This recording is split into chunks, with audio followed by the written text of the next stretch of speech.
점성학은 하나의 고정된 체계처럼 보이지만 실제로는 수많은 번역과 이동을 거치며 살아남은 언어였습니다.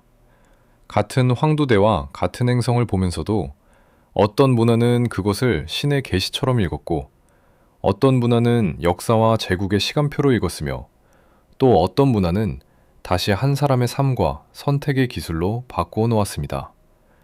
이렇듯 우리가 알고 있는 점성학은 어느 한 문명에서 완성된 채 그대로 전해진 지식이 아닙니다. 그것은 바빌로니아와 헬레니즘 세계에서 형성된 문법이 인도와 사산조 이란, 이슬람 세계와 비잔티움, 그리고 중세와 르네상스 유럽을 지나며 계속 번역되고 덧붙여지고 재구성된 결과였습니다. 이번 편에서는 그 긴 이동의 길의 마지막 발자취를 살펴보겠습니다. 그리고 마지막 부분에서는 이 모든 역사적 흐름 끝에 실제 점성학 차트를 어디서부터 어떻게 보아야 하는지를 정리해보고 다음 편으로 넘어가기 위한 입문 단계까지 함께 정리해보겠습니다. 이전 에피소드에서 보았듯 헬레니즘 시대의 점성학은 이미 상당히 정교한 문법을 갖추고 있었습니다. 황도대는 12개의 동일한 구간으로 나뉘었고 각 구간은 행성과 연결되었으며 행성은 하늘의 특정 위치와 관계를 통해 서로 다른 힘을 가진 것으로 읽혔습니다. 상승점과 12개의 장소, 그리고 행성들 사이의 각도 관계 역시 이미 중요한 해석의 요소가 되어 있었습니다. 이 말은 곧 점성학이 단순한 신비적 감각이나 즉흥적 해석의 모음이 아니라 다른 언어로 번역 가능한 구조를 가진 체계였다는 뜻이기도 합니다. 황도대의 구간을 옮길 수 있고 행성의 역할을 설명할 수 있으며 차트 계산 방식과 해석 절차를 정리할 수 있다면 이 체계는 국가와 시간을 넘어서도 학습할 수 있음을 의미합니다. 헬레니즘 점성학에는 이후 전통으로 이어질 씨앗들도 이미 간직하고 있었습니다. 헤르메스 전통과 연결된 요소들, 도로테우스와 같은 점성가의 영향, 로트라 불리는 민감한 지점들, 연속 호로스코피와 행성 시기 배분 같은 기법들이 바로 그것입니다.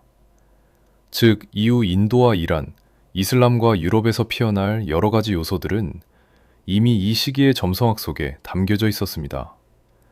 그리스계 점성학은 2세기와 3세기 무렵 여러 산스크리트 번역을 통해 인도로 전해졌습니다. 서양의 12공 체계는 인도에서도 받아들여졌고 헬레니즘 점성학과 비슷한 기법들도 이와 함께 들어갔습니다. 그러나 인도는 그것을 단지 그대로 받아들이지 않았습니다.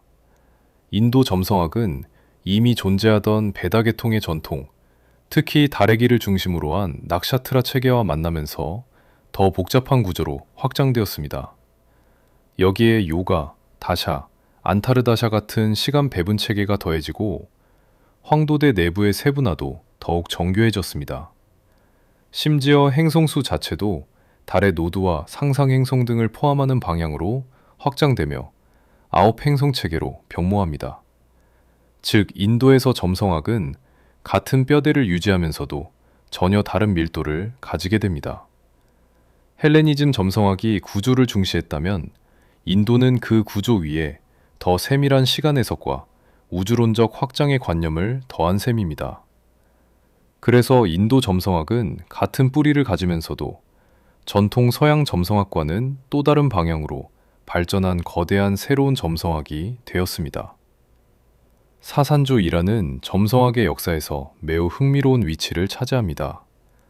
이곳에서는 그리스계 점성학과 인도 점성학이 함께 유입되었고 팔라비어 번역을 통해 여러 중요한 텍스트가 전달되었습니다. 그러나 사산조 이란의 가장 인상적인 특징은 단순한 수용이 아니라 점성학을 역사 해석의 도구로 쓰였다는 점입니다. 이제 점성학은 왕조와 제국, 세계의 흐름, 과거와 미래의 시간을 읽는 방식으로 확장됩니다. 특히 조로아스터교적 시간관과 결합하면서 세계의 역사를 더 큰 주기와 시기로 나누어 보는 시도가 나타났습니다. 이는 점성학이 단지 한 사람의 운명을 말하는 도구가 아니라 세계의 시간표를 설명하려는 언어로도 사용되었다는 뜻입니다. 이 점은 이후 이슬람 세계와 중세 유럽에서 점성학적 역사관이 왜 중요한 위치를 차지하게 되었는지를 이해하는 데도 큰 도움이 됩니다.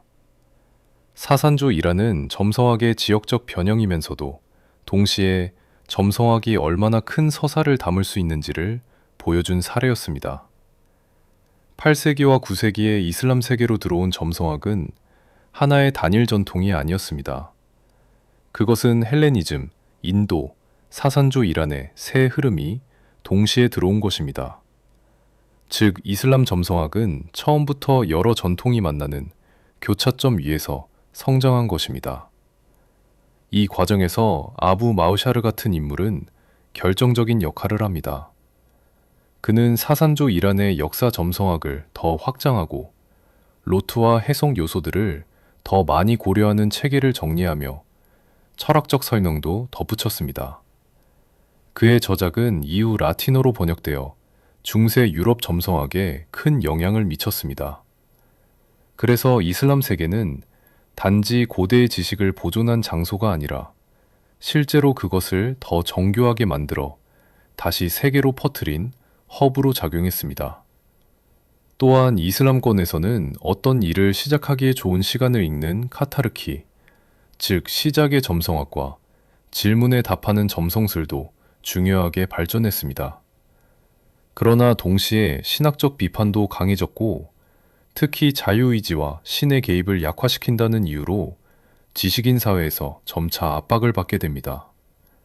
그럼에도 점성학이 이미 여러 지역으로 퍼져나가고 난 뒤였기 때문에 이 시기의 영향은 매우 오래 남습니다.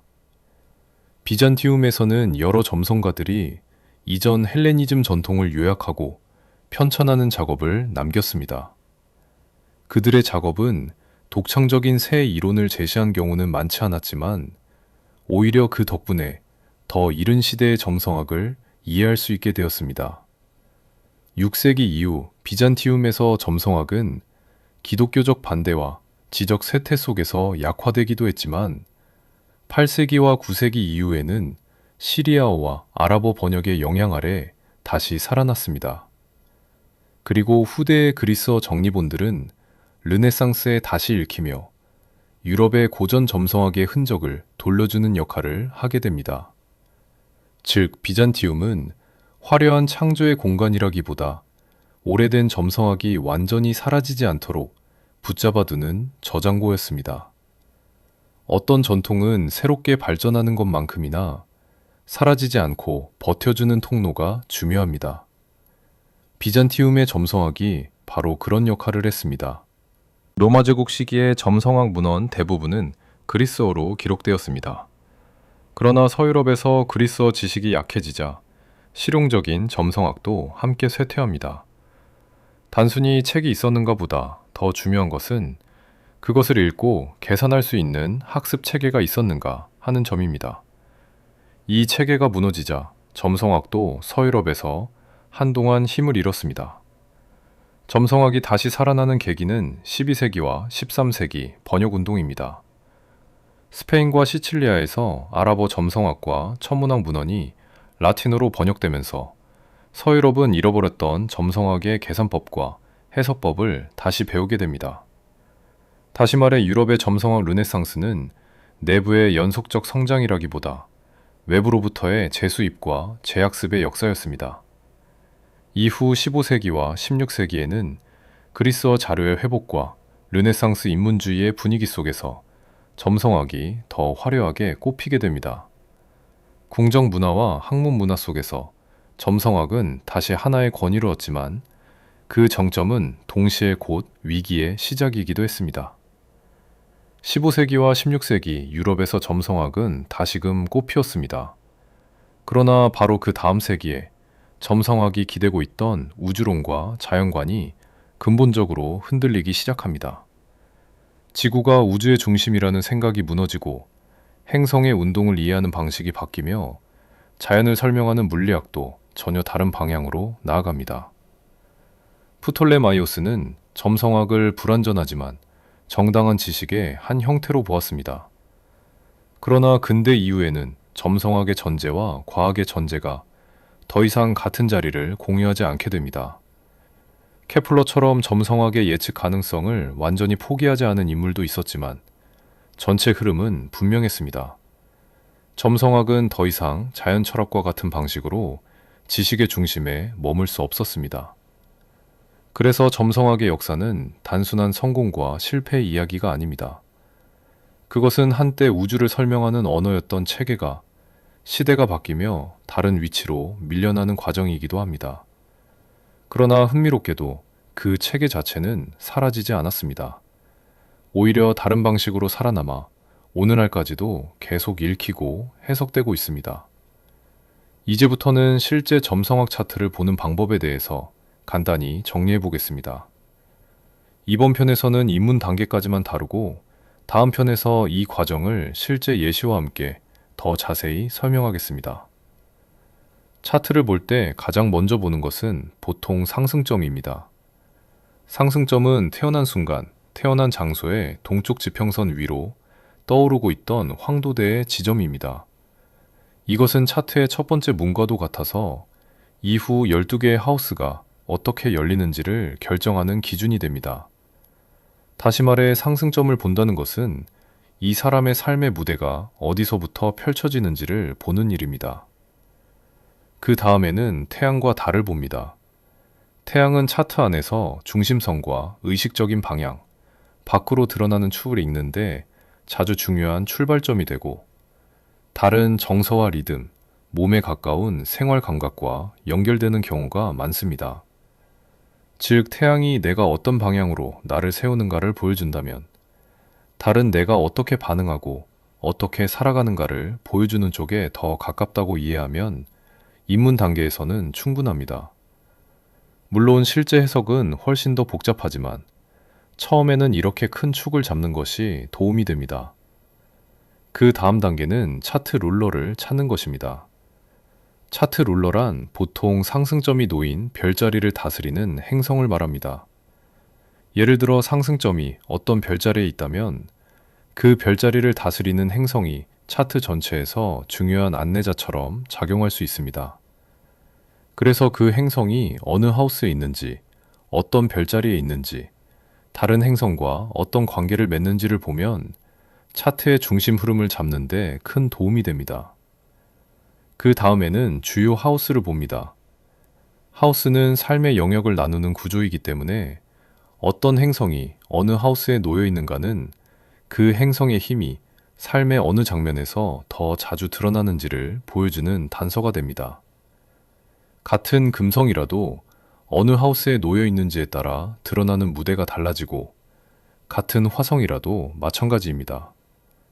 입문 단계에서는 모든 하우스를 한 번에 완벽히 읽으려 하기보다 먼저 눈에 띄는 행성들이 어떤 하우스에 몰려 있는지부터 보는 것이 좋습니다.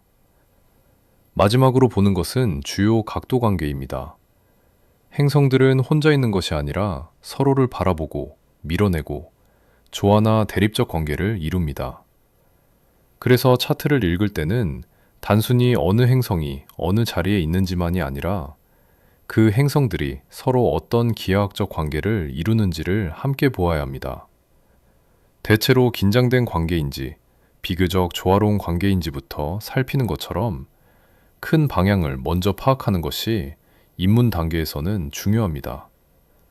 정리하면 실제 차트를 보기 시작할 때 가장 기본적인 흐름은 이렇습니다. 첫째, 상승점을 본다. 둘째, 태양과 달을 본다. 셋째, 차트 룰러를 찾는다. 넷째, 주요 행성이 어느 하우스에 있는지 본다. 다섯째, 중요한 각도 관계를 본다. 이것이 차트 읽기의 전체가 아니라 차트 읽기를 시작하는 가장 기본적인 시작점입니다. 다음 편에서는 바로 이 5단계를 기준으로 실제 차트를 어떻게 읽는지 더 자세히 들어가 보겠습니다. 상승점은 왜 중요한지, 태양과 달은 어떤 차이를 만드는지, 차트 룰러는 어떻게 찾고 왜 봐야 하는지, 하우스는 어떤 순서로 읽는 것이 좋은지, 그리고 각도 관계는 실제 해석에서 어떻게 작동하는지를 예시와 함께 풀어보겠습니다. 지금까지 금지된 문서 번역소의 OPO가 알려드리는 오컬트학이었습니다. 구독과 좋아요, 알림 설정은 보다 심도 있는 오컬트 영상을 만드는데 아주 큰 힘이 됩니다. 감사합니다.